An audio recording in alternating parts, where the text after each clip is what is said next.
Well, let me welcome all of our viewers in Germany and around the world this morning here in Washington and this afternoon out where you are. I'm Jeff Rafke, president of the American Institute for Contemporary German Studies at Johns Hopkins University. And we are very proud to present today's discussion on transatlantic security. We are not yet 100 days into the Biden administration, but the US agenda with Europe is already quite full.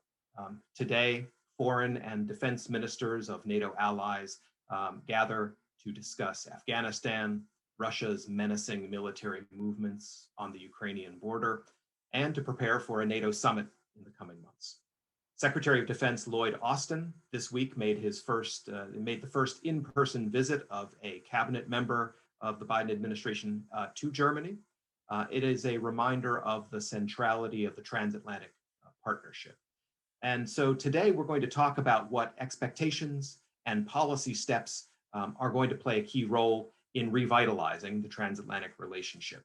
With such a high level of activity, we are particularly pleased to have with us a senior United States official to kick off our discussion. Michael Murphy is the Deputy Assistant Secretary of State for Europe. He is responsible for transatlantic security issues, and he's been in that position for quite some time.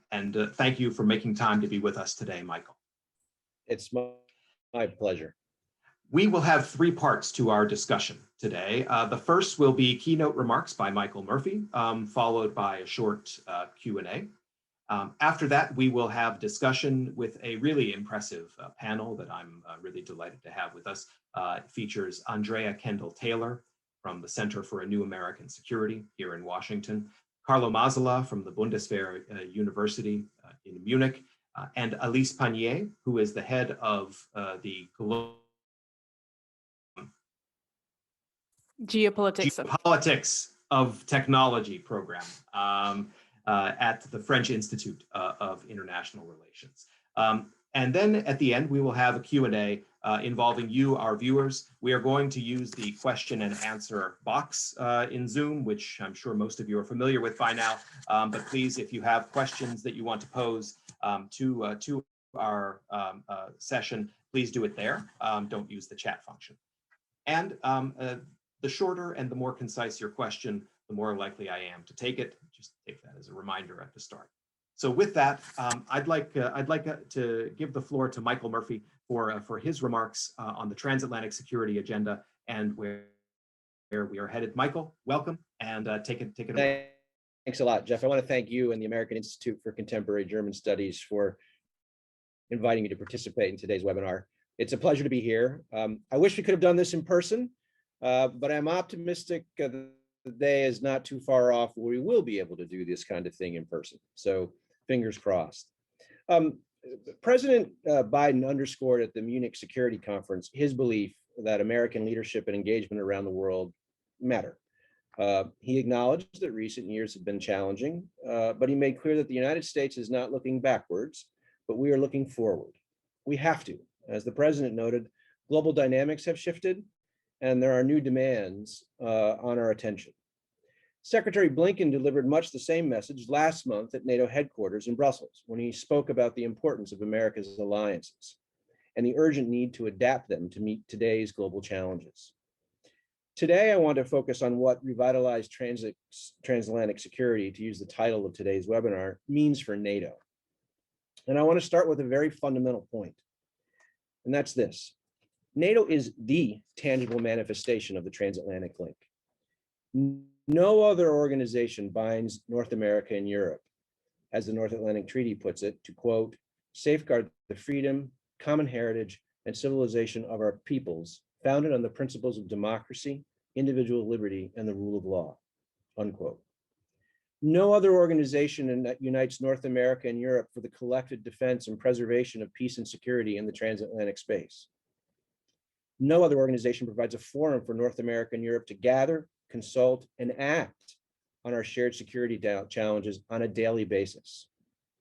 In other words, from our perspective, a strong, capable NATO is the sine qua non for revitalized transatlantic security. Now, NATO faces a long and complex list of security challenges. Russia remains the most immediate threat to our collective security, as events unfolding in and around Ukraine over the last couple of weeks underscore. The list of Russian security challenges to NATO is longer and more serious than at any time since the end of the Cold War. China is a full spectrum long-term systemic rival. It is the only country with the economic, diplomatic, military, and technological power to challenge the international system we worked so hard to build from the ashes of the Second World War. And it has embarked on an aggressive campaign to rewrite the rules of the international order in a manner that favors its autocratic rule at the expense of the democratic values and human rights we hold dear. As Secretary Blinken put it, China is the biggest geopolitical test of the 21st century. Now, Europe and North America also confront global challenges such as terrorism and climate change that threaten us all if we fail to cooperate. Terrorism, for example, is responsible for the death of more Allied citizens than any other security threat in NATO's history. And climate change is one of the defining challenges of our time. Now, as the President and the Secretary have stressed, NATO must adapt to today's strategic realities so it can meet the systemic challenges and proliferating transnational threats that North America and Europe face.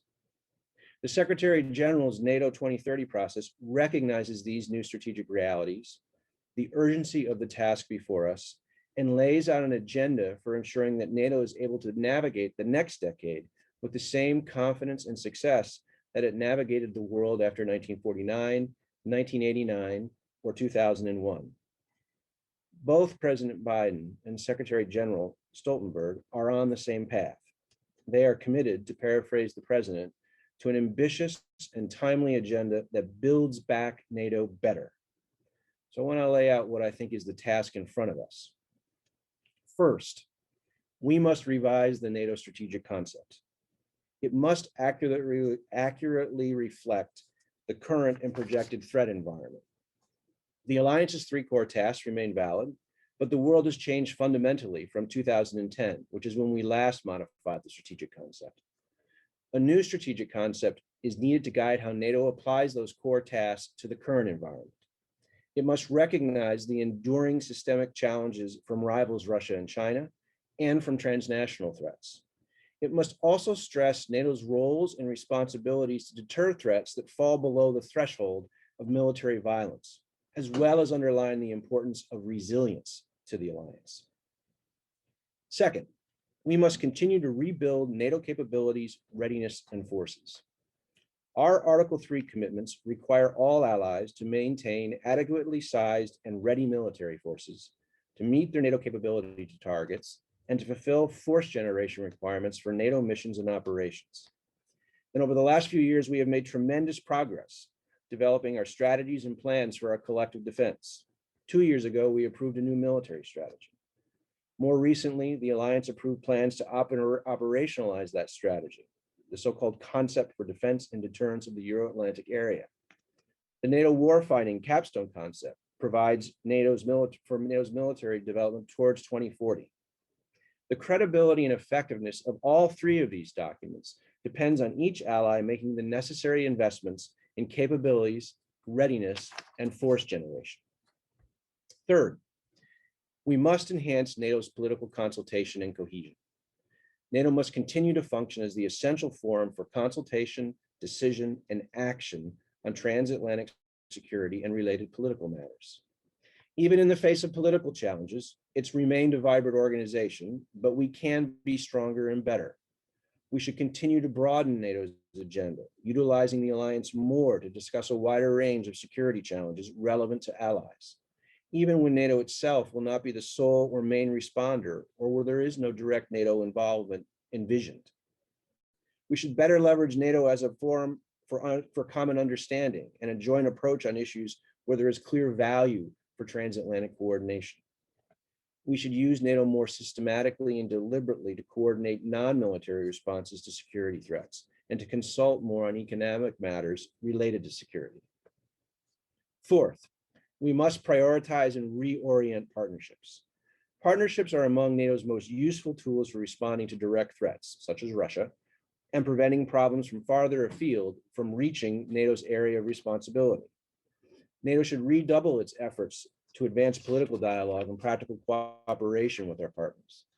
It should invest more, not just time, but more resources in cooperation with partners needed for the stability and security of NATO's immediate neighborhood. We must better leverage like-minded partners to defend and shape the rules-based international order and protect our freedom and security, especially with Asia Pacific partners. And we should be more active in proposing partnership activities that will contribute to our common security. In short, NATO must move from a demand-driven to an interest-driven approach to its partnerships. Fifth, we must enhance NATO EU cooperation. When the democracies that make up NATO and the EU stick together, they represent a tremendous force for a stable and open international order. And as countries, we largely share a threat assessment of the world as it is today. We can't let institutional rivalries divert us from that unity. We cannot squander precious resources on a duplication of effort. NATO has a role to play on a range of issues important to the alliance's collective defense, including, among other things, critical infrastructure protection and control, energy security, as well as cyber and hybrid threats. They are alliance responsibilities, not strictly national responsibilities or EU prerogatives. And robust NATO-EU cooperation in all these areas really should become the norm. Sixth, we must ensure a stronger and common level of resilience among allies. Our potential adversaries are using the full spectrum of military, political, economic, and other tools to challenge our institutions, our economies, our societies, and to undermine our security. At the same time, NATO's military forces are increasingly dependent on civilian services and infrastructure, particularly in transportation and telecommunications, information technology services, and energy supply, and in the medical field. As these trends accelerate, and they will, NATO requires a broader, more integrated, better coordinated approach to resilience that meets this challenge. As the Secretary General has proposed, NATO should adopt a clearer, more measurable national set of resilience targets to ensure a minimum standard among all allies. And this is also an area where much greater NATO-EU cooperation is vital and will benefit all of our citizens. Seventh, we must preserve our technological edge. Our adversaries are racing to develop and deploy new technologies like artificial intelligence and quantum computing. The president has said that the United States will secure its leadership in technology, and we need to do so as an alliance. NATO must play a role in meeting the challenges and seizing the opportunities posed by emerging technologies, as well as in ensuring systemic challengers do not gain a technological edge against us, which would endanger our deterrence and defense. Eighth, and finally, we must properly resource NATO. This is not only about defense capabilities. How NATO is led, staffed, and resourced is going to have a direct bearing on our ability to deliver on the political objectives and on our successes in revitalizing the alliance. NATO's common budgets are not adequate to meet the priorities we as allies have set for them. The current budget is insufficient, for example, to fund the experts required to do the alliance's work on new challenges, such as China, and to work on new and emerging threats. NATO's partnerships, which I discussed earlier, rely too heavily on ad hoc trust funds and voluntary national contributions, which makes it difficult to ensure that these activities are meeting our collective interests. And NATO's cyber defense for its internal networks is frankly woefully inadequate for today's technological challenges. Before I close, I want to underscore that NATO is, at its core, a community of democracies. Our shared values and ideals are grounded in democracy, the rule of law, and individual liberty, the words from the Charter. And the North Atlantic Treaty makes that crystal clear. If we are to strengthen NATO, then we must attend to those values, collectively and individually. This requires an active political commitment and continual attention from all allies. NATO's political cohesion is greatest when we all adhere to democratic principles, and they are what differentiate us from our systemic rivals. So to sum up, the Biden administration is committed to revitalizing and adopting America's alliances, especially NATO. Over 70 years, NATO has adapted when it reached historic turning points. Each instance required vision, strategic thinking, and resources. We've reached another point. NATO can build back better rooted in our values, shaped by a realistic assessment of the world today, and ready for the future. We must choose our direction, and together we must act.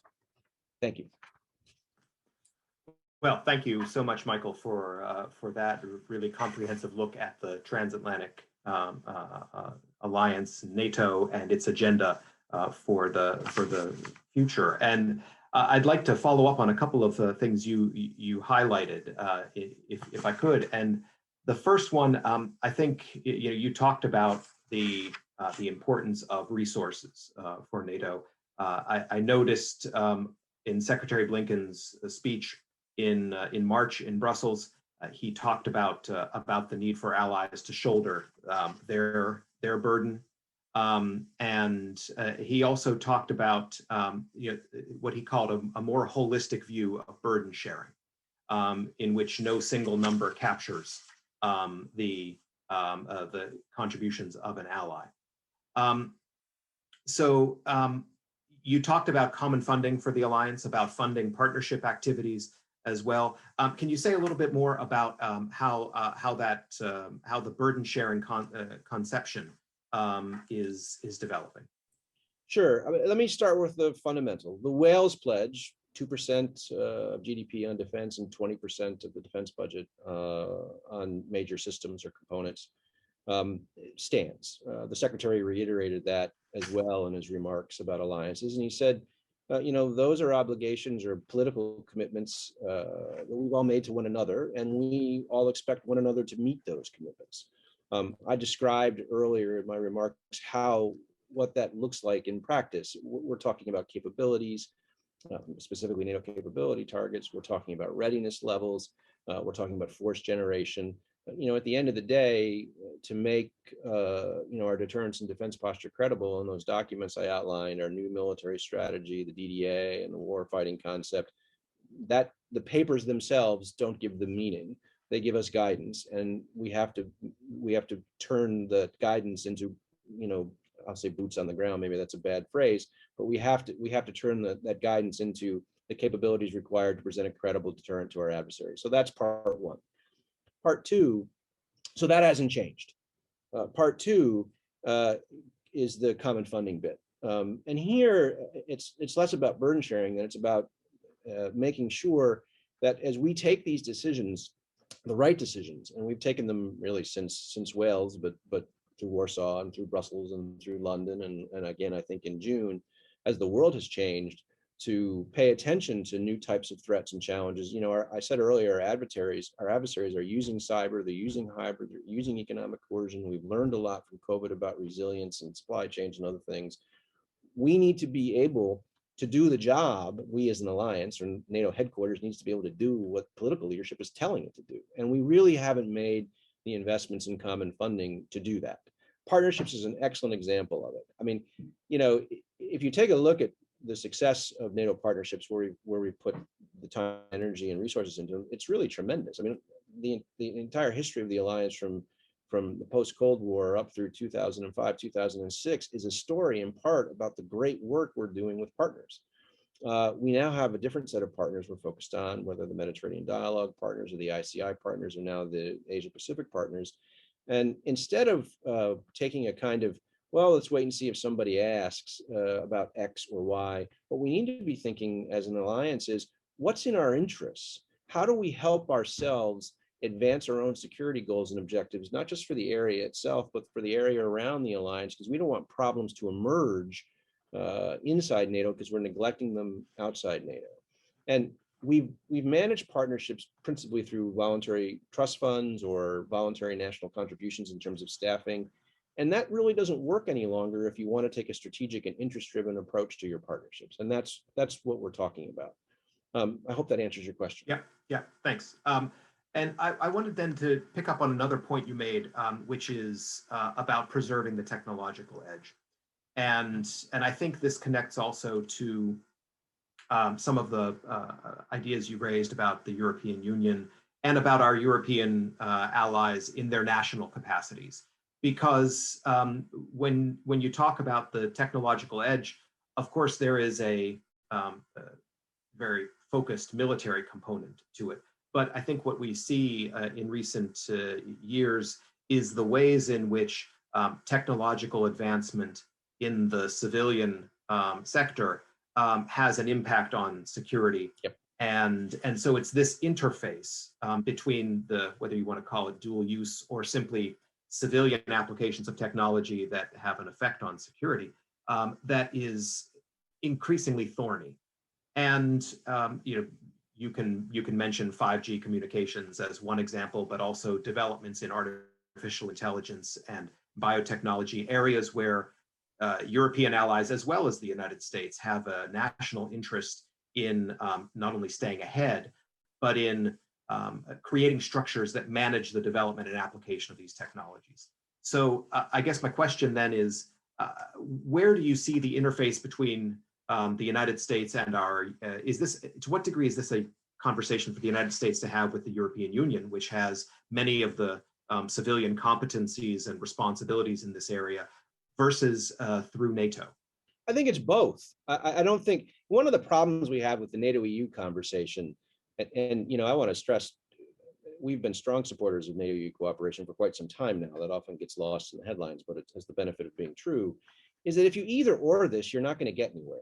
I mean, we've all recognized that there's a full spectrum of conflict, that there are gray zones, and there are security implications for economic policies, whether on control of critical infrastructure, 5G, new technologies. You can't silo this. And I think one of the problems with the debate within the alliance on this, and between the alliance and the EU, and within the EU, is you kind of have these two schools of thought, or two poles. There's a pole that says, well, we only can do NATO EU cooperation based on this framework that we wrote 15, 20 years ago for a world that really doesn't exist any longer. And then we have another school of thought that says, well, we have these hard divides, and really this only belongs to this organization, and we can't have the other organization playing a role in it. Neither one of those reflect the strategic reality that we're in today, and both, I think, weaken the alliance. We'd like to see a stronger, more regular communication and engagement between NATO and the EU at the staff level.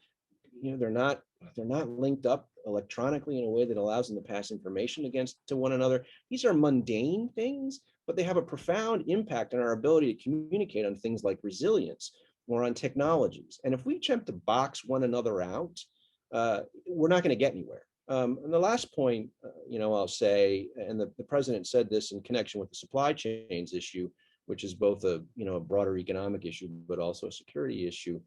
We all need to be thinking about how we work together as allies and partners more, not less, if we're going to succeed in dealing with the systemic challenges that we face. There's just no way around that. So my hope is that we can have some political courage, if I can put it that way, in capitals, and push past those two poles of debate that aren't really moving us forward on NATO EU cooperation, or allowing us to think boldly about where we can take this relationship, because it does not need to be adversarial. Mm-hmm, mm-hmm. For example, on the European Union side, President of the European Commission, von der Leyen, proposed a US-EU Trade and Technology Council. Does that fit into this US vision that you've described, which of course also addresses the security impact of technology? Well, I don't want to, commit on a webinar to establishing a US-EU trade technology. I put it outside my lane, maybe below my rank of announcing that kind of thing. But I can tell you that the president is very serious about improving the relationship and the atmospherics around the US-EU partnership. And of course, enhancing that partnership as well. And he said as much. And that's going to be challenging on both sides, if we're very honest with ourselves, because we all have to, again, examine some policies and approaches to things that maybe are not well suited to the kind of outcomes we're trying to seek. But I anticipate that he's going to have some things to say about the EU as well in the coming weeks and months. And I'll leave it there, because it's not appropriate for me to get out in front of him in that way. Sure. I understand. And if I could indulge your time and come back to the Russia question, because as you pointed out, the list of challenges that Russia represents has grown and is more daunting now than it has been for the last 30 years. And right now we are witnessing a massing of Russian forces on the border with Ukraine. Some people see analogies to Russian actions in 2014, and there have also been high-level communications, including yesterday between President Biden and Russian President Putin, talk about maybe a summit. But if we look at the discussion with our allies and the way that the transatlantic community is responding to Russia's steps, where should that be going? What is the U.S. looking for to do transatlantically in the coming days or weeks? Can you give us some insights into that? A couple of things. You're right to point to the president's call with President Putin, in which he raised the issue that was noted in the press readout. Secretary Blinken also met with his Ukrainian counterpart yesterday in Brussels. That event took place on the margins of a NATO Ukraine Commission meeting in which the foreign minister discussed with all the allies the situation in and around Ukraine and the perceptions of the Ukrainians about it. We have been engaged, and as you point out, Jeff, in a lot of private messaging. There was and some public messaging too. The G7 statement came out, I want to say yesterday, and if I've got that wrong, please forgive me, maybe it was Monday, signaling our concern to the Russians. We've been active, not just in NATO, of course, with the OSCE as well, which has a very important role to play in security and in Ukraine too. And we expect that to continue. And I think you see Europeans and Americans, NATO allies and EU member states both, raising this issue privately and publicly, and we need to continue to do that, and we need to shine a light on it as much as we possibly can, and make clear to the Russians that if there's any action on their part, there's consequences that come with that. Beyond that, I don't think it's appropriate for me to go. But I think, one more point I want to make about political consultation and coordination among allies. This administration, from the very start, has been very engaged with the North Atlantic Council. Now, a lot of this is outside public view. I've been involved with partners at the White House and other elements of the State Department briefing and speaking to the NAC on China issues, on Russia issues, on Afghanistan issues. And that's what consultation and coordination looks like, where we make a point of going to Brussels or virtually, unfortunately, because we can't always go there in person, and talking to them about our policies, listening to allies about what it is they're concerned about, and we try to factor that into our thinking. I think there have probably been in the past several weeks, a good 8 or 9 special NACs where we've had policymakers talking to our allies on these various issues, and I think that's what enhancing political consultation and coordination within the alliance. I think that's what it looks like. Yeah. It's not dramatic. It's the mundane stuff of diplomatic engagement, but it's vitally important. Okay, I'd like to bring our panelists into the discussion now, and just a note for our viewers. Michael Murphy, who you might understand, given everything that's going on right now, has pressure on his time, so he will not be able to stay with us for the entirety of today's session. But I want to bring in our panelists now as well. And I'm going to start with Carlo Mazala. Carlo is professor of international politics at the Bundeswehr University, also co-host of the highly regarded podcast Sicherheitshalber. For those of you who are German speakers, I highly recommend it. Carlo, when we've been talking with Michael Murphy about burden sharing, and it has also been recently announced from the German federal government an increase in the defense budget for 2022, which continues the trend of increasing German spending. Of course, there's an election in a few months in Germany, and it will be up to the next government to continue that trend if it's going to meet those commitments within NATO. What's your assessment of the conditions in Germany? Are they favorable for continued progress on burden sharing, or do you see the burden sharing discussion changing now in Germany, and how will that affect things? Thanks, Jeff. I tried to cut it short and exaggerate a bit. The increase in the defense budget you mentioned for next year is the last foreseen for the next 4 years. what the Ministry of Finance put forward is a decrease in the defense budget until 2024. So that the delta between what the Ministry of Defense wants and the Ministry of Finance is ready to give will be 40 billion euros by 2024. This is the situation right now. So this is the last increase in the defense budget we've seen so far.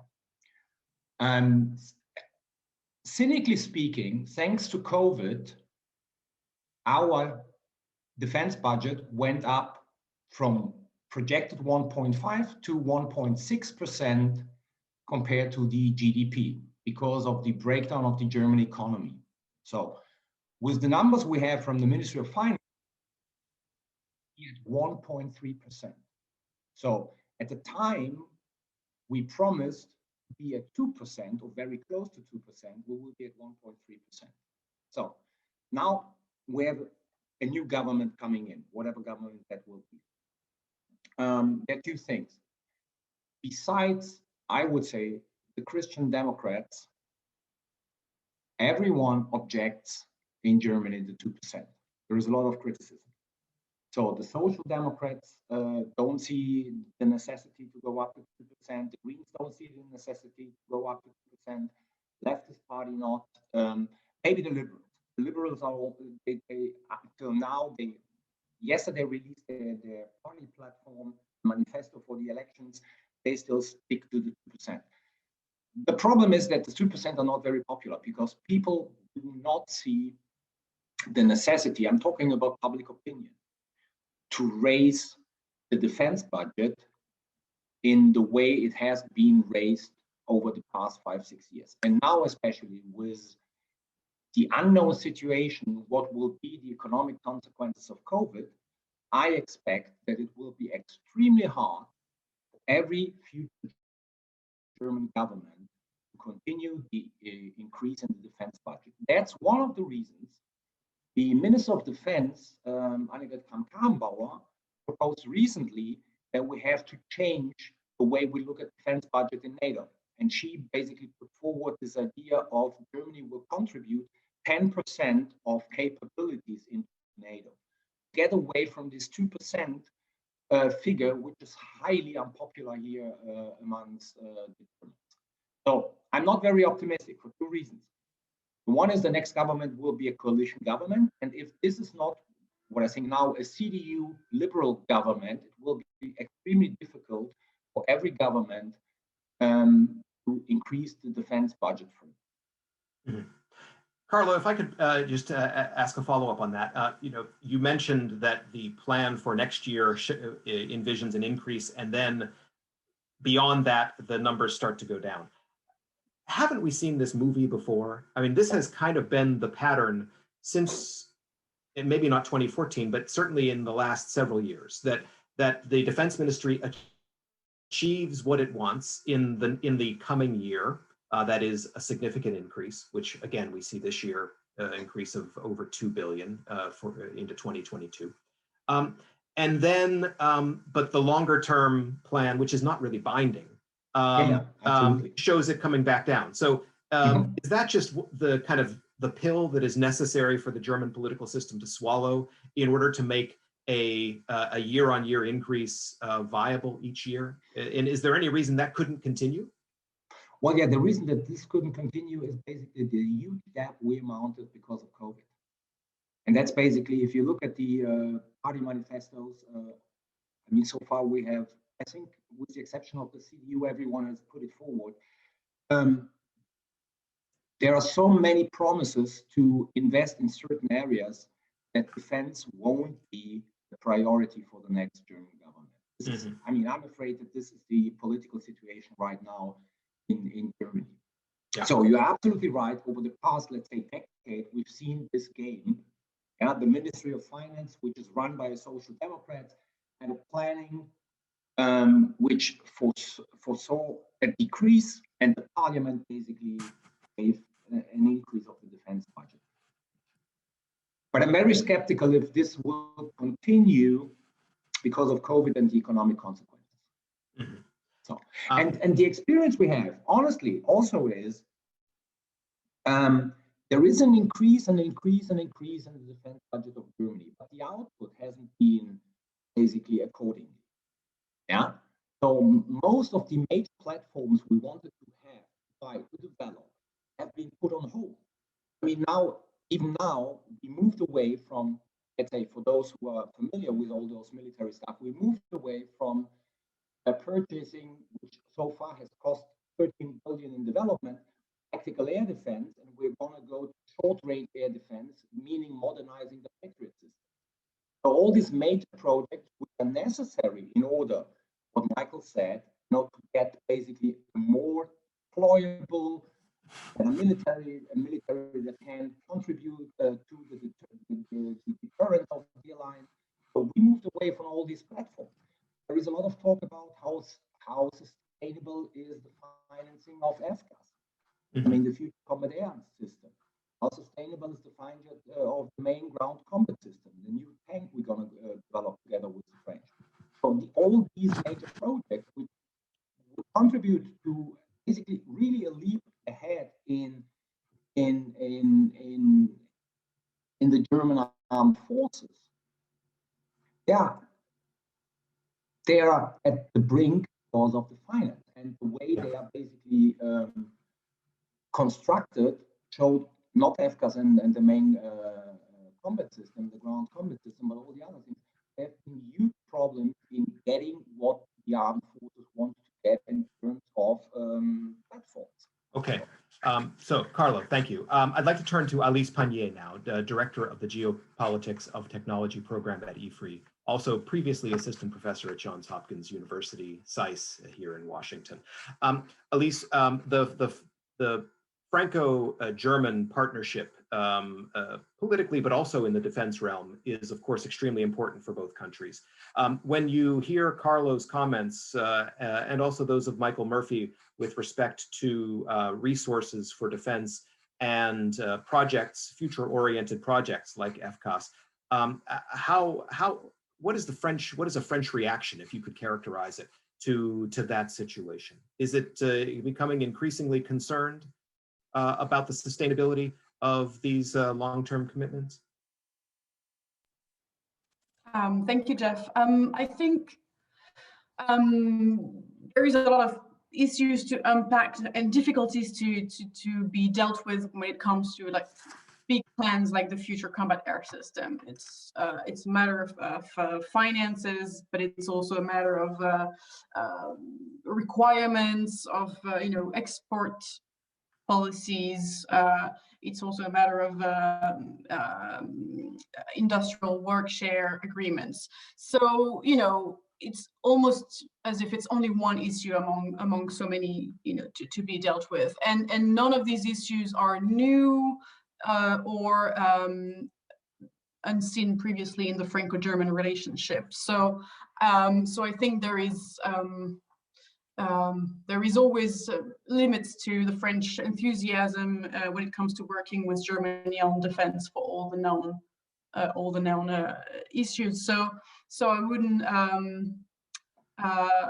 wouldn't know if there is a particular worry at this moment when it comes to the German defense budget. I think definitely the increases that were announced previously were in the past few years had been obviously welcome. And I think generally there is a fear at the more, if you like, political strategic level that the new, more friendly US administration would lower the pressure on the need for, the well-known issue of European strategic autonomy or more militarily capable Europe. So I think that's the bigger issue when it comes to FCAS. There is a lot of problems that I've mentioned, that some of them have to do with budget, not all of them. But generally speaking, I think it's a matter of ambition and keeping the ambitions really high over the long term for Europe's strategic autonomy, because it's really not just a matter of this government or the next. It's really a matter of the decades ahead. So I think that's where there is overall concern, but again, not necessarily a new concern. Yeah. All right, thank you. Michael, I know you're reaching your departure time, so I want to just turn to you for any final words you want to offer before you have to depart. I just want to restate a key point that I made earlier, that the president's vision of where we need to take the alliance in terms of adaptation, and the Secretary General's NATO 2030 project, they really are shared. They're a shared vision. They were developed independently, but they're a shared vision. So we are going to be very supportive of the Secretary General's level of ambition. And we think there really is a unique opportunity here as we approach the summit and at the summit to kind of put in place the structures and the decisions and the future work plan, as well as the resources, as I've said earlier, to make sure the alliance is where it needs to be for the next 10 or 15 years, because the world really has changed and we can't continue to talk about it in using old terms or think about it in terms of old strategies. We've got to modernize and adapt. Okay, thanks so much for being with us, Michael. And I'd like to turn to Andrea Kendall-Taylor, Director of the Transatlantic Security Program at the Center for a New American Security. Previously, Andrea spent many years in the US intelligence community with a focus on Russia and Eurasia. And she was the policy lead on Russia in the Biden transition team, now back at CNAS. Andrea, we talked about Russia's actions toward Ukraine and the recent steps to try to defuse the situation. What do you see as necessary to ensure, first of all, that we've got a coordinated transatlantic response? And what more should be done? And do you see this as in a NATO or in a broader context, in particular between the United States and its European partners, whether it's the European Union or individual? Thanks, Jeff, for having me, and it's great to be here. I think Michael was making several good points demonstrating all the good steps, positive steps that we've seen from the administration since the beginning of this crisis. So they already have had a flurry of high-level interactions, Secretary of State to his counterpart, Milley to Gerasimov, Jake Sullivan, our national security advisor, to his counterpart, and then, as you noted, the Putin Biden call yesterday. So there has been really, I think, a lot of good, positive steps taken to clearly signal our concern with the situation, and then similar levels of engagement, reiterating support to Ukraine. And then I think some good positive steps also in a transatlantic or in a more allied context. So obviously, as Michael mentioned, we had the G7 statement and the United States putting ships into the Black Sea, also another positive step. So there has been a good flurry of activity so far. So I think now the goal needs to be to continue to, as others have said, articulate what the costs would be should Russia take steps to escalate the situation.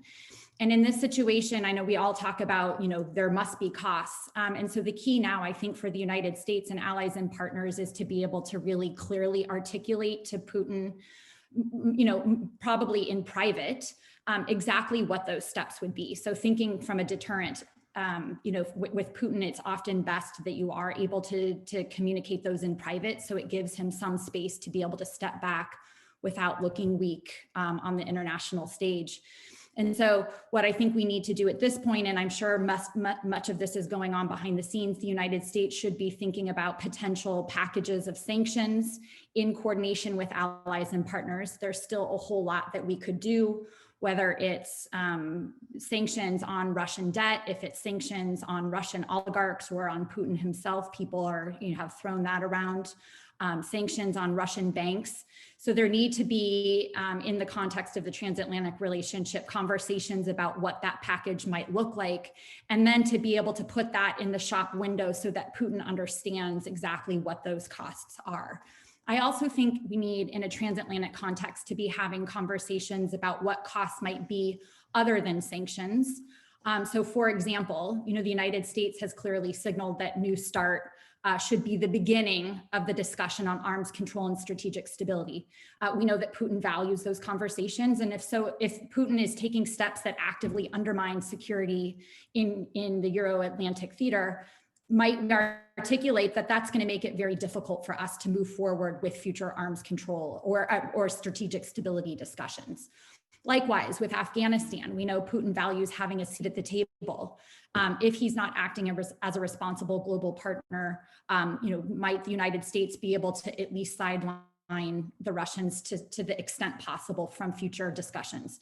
So I guess what the point, and those are just, some ideas, but the point is that the transatlantic partners need to be discussing together what are the tools that we have at our disposal. There are sanctions, yes, but what are the additional tools? What are the things that Putin cares about? Where do we have leverage that we could also articulate as ways that we could increase costs? There, in the transatlantic context too, we should be talking about how we would equip Ukrainians to be able to increase the costs should fighting escalate. It's we're not going to participate in any conflict, but it should be clear to Putin that the United States and other European allies and partners will equip the Ukrainians and enhance their ability to fight, so that he recognizes it's not going to be an easy thing to do. We could be talking about messaging inside Russia about how Putin is acting disproportionately in Ukraine. So I think there's a whole number of steps of things that we can take to be able, I guess what we don't want to do is to look back in several months' time and say that there are things that we could have done to try to more clearly shape the cost-benefit calculus that Putin faces. It may very well be that those costs, Putin decides those are things he's willing to tolerate or to accept. But I think we just really need to be working in the transatlantic context to clarify the choice that Putin faces. Okay, thank you. Andrea has laid out quite a number of steps that could and should be contemplated now. Carlo and Alice, I'd like to give you both the opportunity to respond if there are any particular elements there that you think should take priority or that present serious political impediments from your perspective. Carlo, I would just add one thing, and this is especially you don't need to finish the whole thing. Pipeline between Russia and Germany, gas bypassing the Ukrainians, and so on and so forth. It's a highly political thing here in Germany, where there is a bipartisan consensus on one side that we should continue because there are only a few kilometers still to build, and there is bipartisan consensus on the other side that we should stop it. So, one thing, if this is so important to the Russians, when, as it is mentioned by those who want to keep it, then I would put a moratorium on it. This is the pressure we can build additionally, what Andrea has outlined, on Putin to change basically or to increase the costs of escalatory actions in Ukraine. The defense minister alluded to that yesterday in her press availability with Secretary of Defense Austin, saying that might be something that could come up. Now, of course, it's not the defense minister's responsibility, but of course, at the same time, I think that's a significant statement. But do you see that as something that the German government might feasibly threaten? I'm afraid not. Because the chancellor is still behind Nord Stream 2, although she called Putin and basically asked him to de-escalate. I think the Minister of Economy is behind that. Part of the Social Democrats and part of the Social Democratic presidents of the Länder are behind that. I don't see that. It would take enormous pressure on the German government, especially on Angela Merkel, to basically make her change her mind and at least, have a moratorium on Nord Stream 2. But for the time being, I don't see that. Annegret Kramp-Karrenbauer is one of the few politicians in the German government who has a very clear and concise geostrategic logic. Yeah. The others are more driven by economic. Alice. Well, I think all the options have been put on the table. I think the Nord Stream 2 option is an obvious one, but politically very difficult. And so I think all of Germany's partners understand that it wouldn't be an easy choice to make. I think it's clear that the approach that's been taken over the past few years of dialogue has reached its limits. Not that we should stop dialogue, but that clearly it should, be accompanied with more measures that deter Russia from this kind of destabilizing attitude. But I wouldn't be the one to tell you what should be done at this particular moment. So I think I'll go with Andrea's many of the options that are on the table, and I'm not the one to decide. I will come back. Yes, go ahead, Andrea. I think the other thing that Michael said that's also important to keep an eye on is the focus on resilience coming out of this administration. And I think that this administration does recognize that changing Putin's calculus is going to be hard to do, especially on a lot of the hybrid things like election interference and other things. So if we can't change the calculus, then we can take all of these steps to enhance our own resilience, cyber infrastructure, election security, pushing back on disinformation, with the aim of at least then mitigating the effectiveness of Russian tactics. And so and when we talk about in a transatlantic context where the transatlantic community could go, working together on those shared resilience measures is something that's important that I know, that the Biden administration will be pretty focused on. Okay, I want to turn to questions from our viewers in just a minute, but I wanted to first to follow up with Alice on one particular point, and that's technology. You've got a recent publication out, which I'll pull one quote from, that is, the transatlantic relationship is key to Europe's external technology policy. And you've heard Michael Murphy's statements with respect to technology, in particular, how those should be addressed in a NATO context. I'd be interested in your reaction. How do you see the intersection of national security and technology, and more broadly, how that should be structured in a transatlantic discussion? Thank you. Yes, I indeed notice Michael's points on this subject. I think we would want maybe to be able to address technological topics directly and not having to discuss the frameworks in which they will be discussed. But the truth of the matter is that in the end, we are already, and we have to discuss the frameworks in which technology matters are going to be discussed at the transatlantic level. What came out of Michael's points is the centrality of NATO in the US's view, which of course contrasts a little bit with the EU's view. I think in my recent publication, I was maybe I put the we put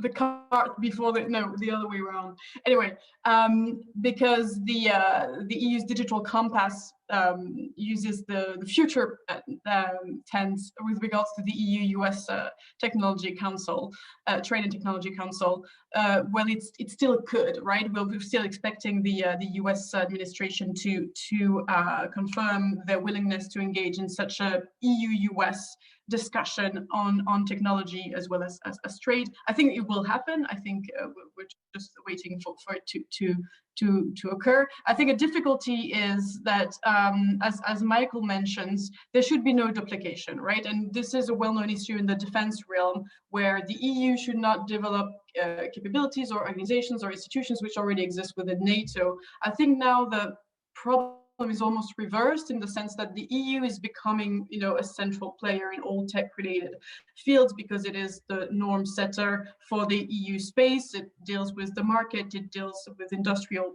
policy to some extent, and so it is the one that defines, investment screening mechanisms, export controls, etc. And so it is necessary for the US to work with the EU on those issues that are really at the border between purely civilian or market activities and security/defense activities. And so there can only be I mean, there must be an EU-US bilateral dialogue on that, and it can come obviously alongside NATO-wide discussions and decisions. But if we talk technology and we don't include countries like Finland and Sweden, which in Europe are are key actors, for example, in 5G, that would not make much sense. So the EU is obviously central. But at the same time, if we discuss EU-US technology and we don't include, UK, Canada, or Norway, that's also a problem. So there has to be indeed parallel efforts, and there is a risk that those parallel efforts would be, that they wouldn't necessarily go exactly in the same direction, but I think generally speaking, if NATO is to be the central actor at the transatlantic level to discuss critical infrastructure, energy security, and hybrid issues, and I list here what Michael was suggesting, it would be slightly problematic in the sense that NATO is really a defense organization, and it would be wrong to militarize issues that are non-military, even though they are security relevant issues. I think Carlo wants to discuss that point. So the no necessary duplication should go both ways. It's NATO should the EU should not duplicate NATO, but NATO should not duplicate the EU either. So that's going to be tricky, but it's definitely to be at the heart of the transatlantic discussion, and the transatlantic discussion has to be at the heart of the EU's foreign policy on technology, because of both the obvious links between both sides of the Atlantic. Okay, Carlo, if you want to chime in, but then I'd like to take a first question, which I think will go to Andrea. So go ahead, Carlo, if you wanted to follow up. Yeah, just one footnote to what Alice said. I totally do agree that we refrain from overburdening NATO with issues NATO is not right to deal with. And we should refrain from a policy which militarizes issues which are not military issues or security in the sense hardcore military issues. But in the report about how to reform NATO, in the de Maizière was a report, there is this interesting idea which goes back to the days when NATO was founded. That actually, nowhere in the treaty it's written that the NAC can only meet on a head of state, foreign minister, and defense minister level. It can meet also on the level of ministers of interior. It can meet at the level of ministers of justice.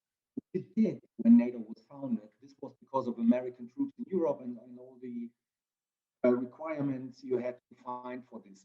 So if you want to discuss those issues in NATO, in the member states, are not basically, under the control supervision of a Ministry of Defense or Ministry of Foreign Affairs, you can bring all these other ministers into the NAC to discuss those issues.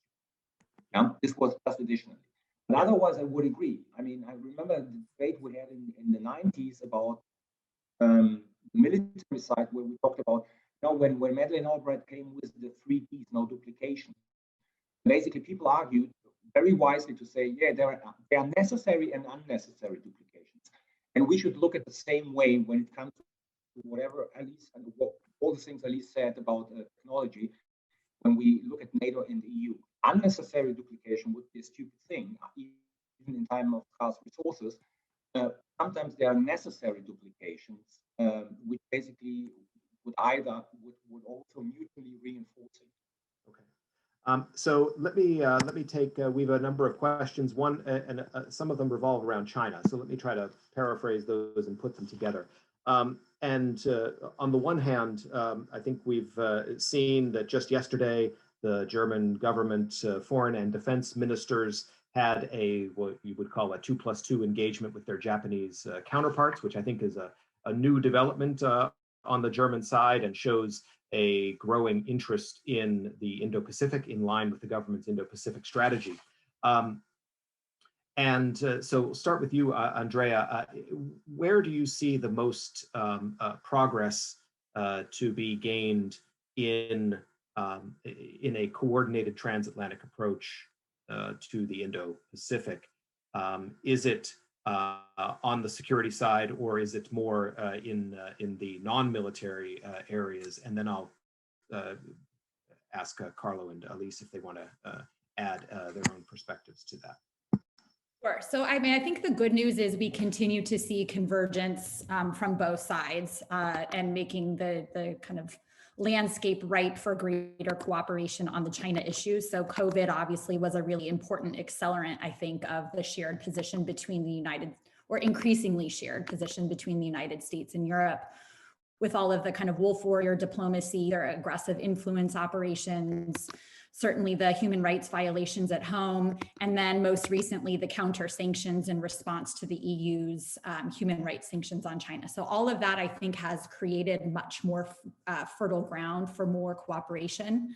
I would say so far, though, the areas that are most ripe still are in the kind of non-defense realms. And it does seem like there is a lot of potential for cooperation on technology in particular. So Alice was just talking about the tech piece.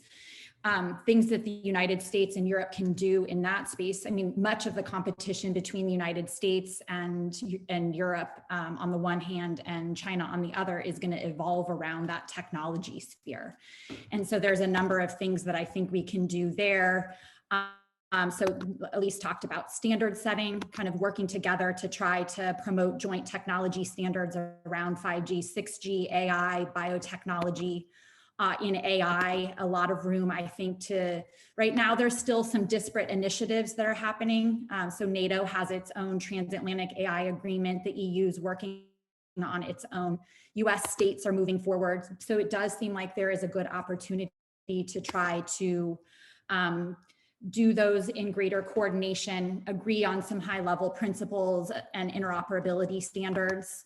And then I would say on trade rules, I mean, I think still in the tech space, but you know, we need these shared rules that would enable an environment for US-EU data flows. We need restrictions on the technology exports to China, the investment screening mechanisms. So I would say, I think it's still in the non-military realm, but it is important. And we see obviously with this administration, a big push to put China on the agenda, top of the agenda, really in the NATO context. That's going to be an important mechanism, I think, for continuing to drive these shared threat perceptions. But still, I think the defense piece is a little bit a ways away. And so starting on some of these non-defense areas, but maybe that have military tech, you know, implications, like on the export controls and investment screenings and those types of things, is where I think the ground is most fertile. But just to emphasize, it will be important, I think, to continue to push to have that shared threat perception, and then start thinking about, in the NATO context, what are the types of steps and actions the alliance can take. You know, people are talking about having a bit more of a NATO presence in the Indo-Pacific, possibly developing something like an Indo-Pacific Council, where we at least start having more interaction and engagement between European and Indo-Pacific allies, sharing of best practices. Those are all countries that are on the front lines of China's information operations and all of the kind of hybrid threats. So facilitating that kind of cooperation and engagement. And then really importantly, I mean, could there be joint exercises eventually moving towards that, so that there is a greater signal of cohesion among the kind of liberal democracies?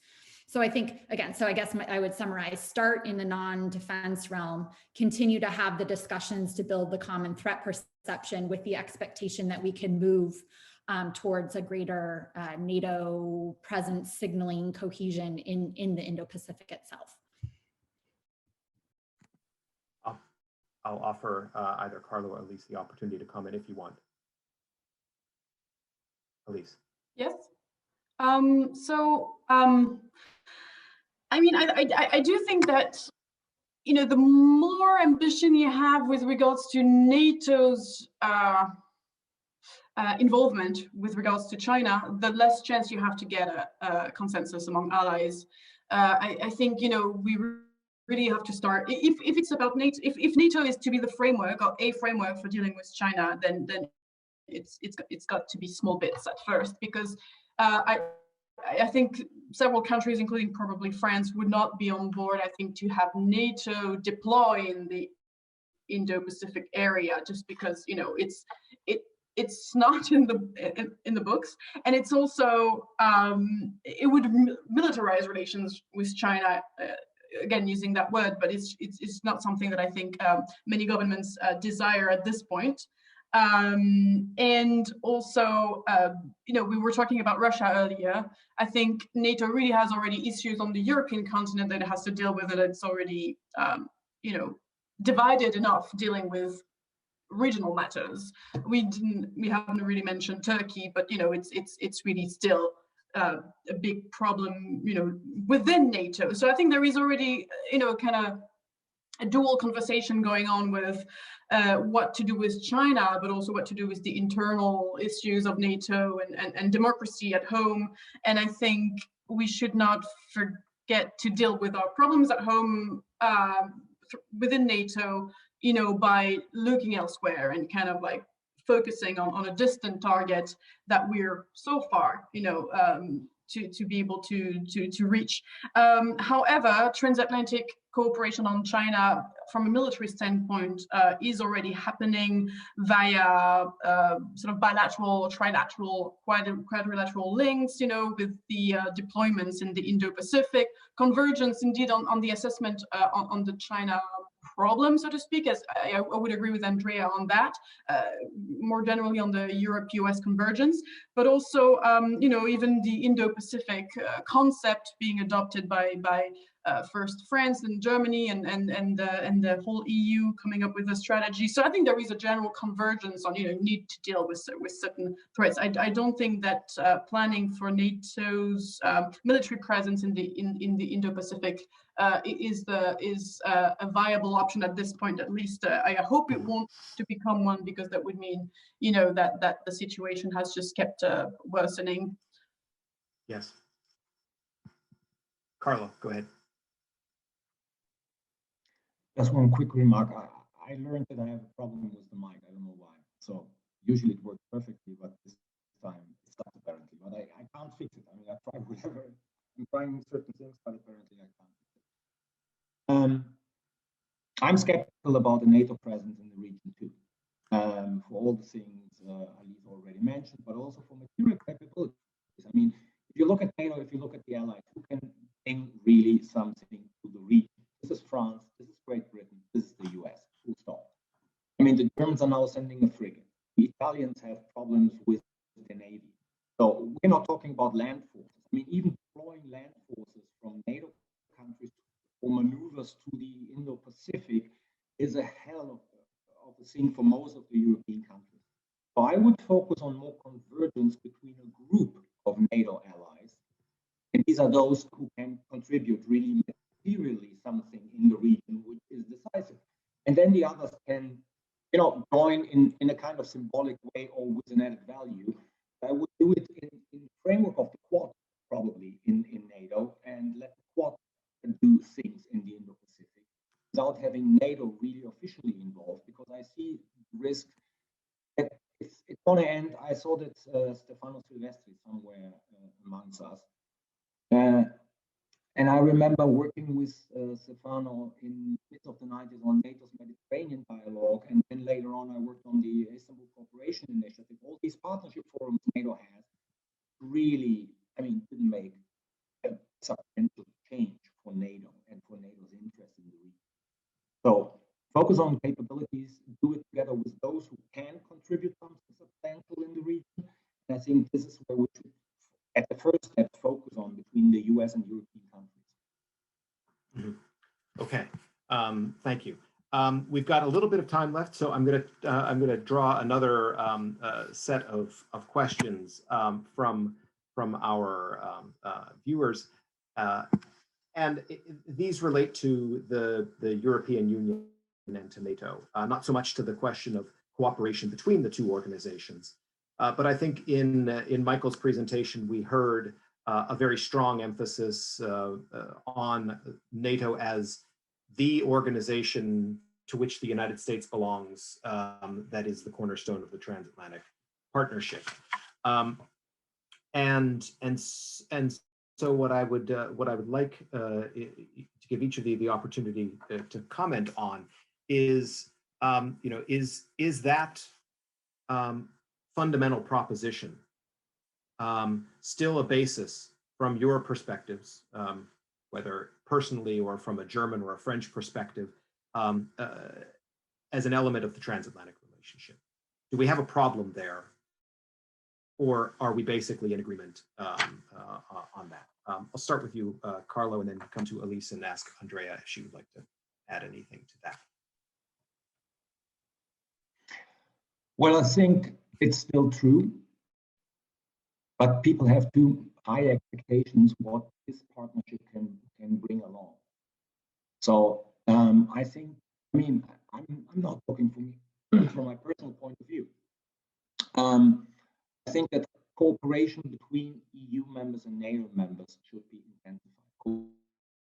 Cooperation led by the US with the most important countries who have an interest in the EU as well as in NATO would work closer together. And then, you know, if an agreement is reached, they both should go back. You know, the membership overlaps most of the time. They both should go back in their respective institutions and search for consensus there. To have this kind of ground design people are still looking for. This is something of the very past. It didn't work out and it won't work out because, I mean, look at the European Union, look at the problems we have with countries like Hungary and Poland, and so many issues. You know, thinking that we still can find this kind of grand design between both institutions. I think this is a thing of the 90s. It's not really something for the 21st century. So my point would be more pragmatic, look for partners in the EU, work together with them. One thing which I never understood when we talk about NATO-EU relations is why there was never an attempt. I mean, I talked about the new strategic concept or the amendment. And as you all know, this kind of new strategic concept, the first 2 pages or 3 pages are this kind of threat assessment, or let's say the challenges for the alliance, and then you know what the alliance wants to do.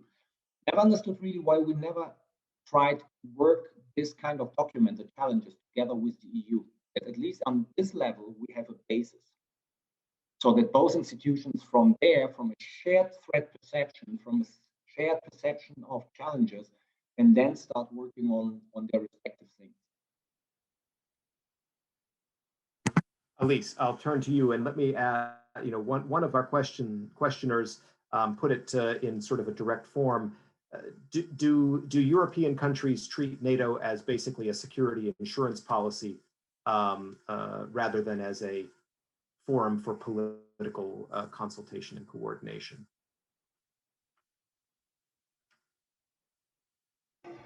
I would say yes to all. I mean, the thing is, so I agree with Carlo on, you know, as on any issue, it's going to be much easier to agree with a small number of countries that are like-minded, right? So that includes transatlantic level, transatlantic space. Maybe on some issues, say, you know, Germany and the US and the UK will agree more than would, you know, Hungary, Poland, Italy, just even, you know, those 3 together. So you can build agreement from that. You know, you have IFRI, you have P3, you have G7, you have, you know, plenty of different areas where you can agree, and then try to build coalitions to push policies at the collective level, right, at the multilateral level, whether it's EU level, whether it's UN or NATO. So you have to use these as stepping stones towards more collective agreement. That's for sure. At the same time, then if you want to implement something, if those policies are indeed the EU's responsibility, for example, and you only have 3 EU members that want to push something, it's not sure that you're going to manage to get somewhere. So at some point, it may be useful to discuss also directly with those collective entities like the EU. That's why I think it's also in the US's interest to not overlook, you know, or dismiss the EU as an interlocutor, just because the Commission, especially on those tech issues, again, is increasingly a driving force for collective action at the European level. So I would say both, right? You have to work top down and bottom up. With regards to common threat sort of frame, like the first few paragraphs, if only the EU and NATO could have the same. I think here again, membership, even if by slight differences, membership does matter, because, you know, on Russia, if you have you're the EU and you have Sweden and Finland, you know, they will have a certain view on Russia that is not the NATO view.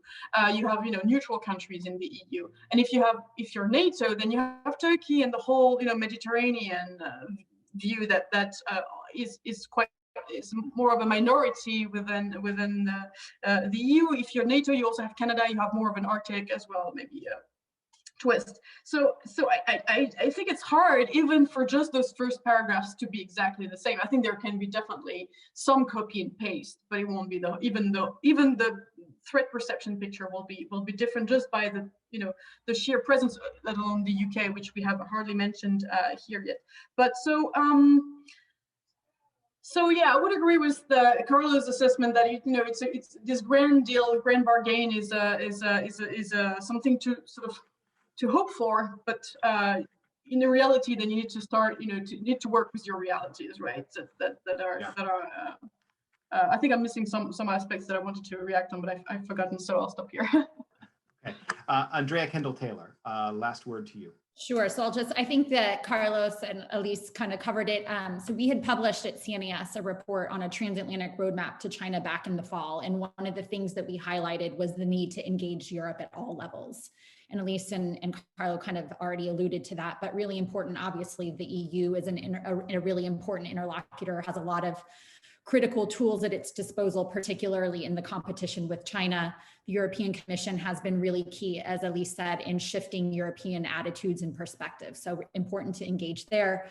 But the EU has limits on its competencies on things like export controls and other things. So it's also important to engage at the member state level and for the kind of overlapping groups, some countries not in, not out. So also important to do at the member state. And then NATO is still a really important focus, and on China in particular, as we've said, really important in trying to converge and build a shared understanding of the China challenge. So there's not a one-stop shop, and it's really important for the United States to recognize it has to engage at all levels. Okay, well, I think that is a terrific way to wrap up. I want to thank our panelists, Andrea Kendall-Taylor, Carlo Mazela, Alice Pannier. I want to thank Michael Murphy and the State Department for participating at the start of this event. I want to thank our supporters at the U.S. diplomatic mission to Germany for their support to this series of events we have been holding on transatlantic security.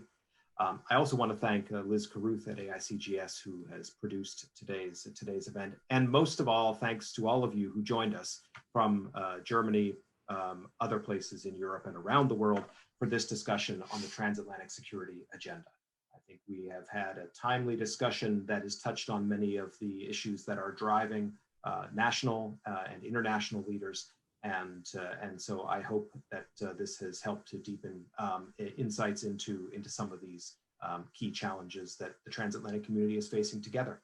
So thanks from me, and we look forward to seeing you with us next time at the American Institute for Contemporary German Studies, and all the best to all of you. Thanks so much. Thank you. Thank you. Bye-bye.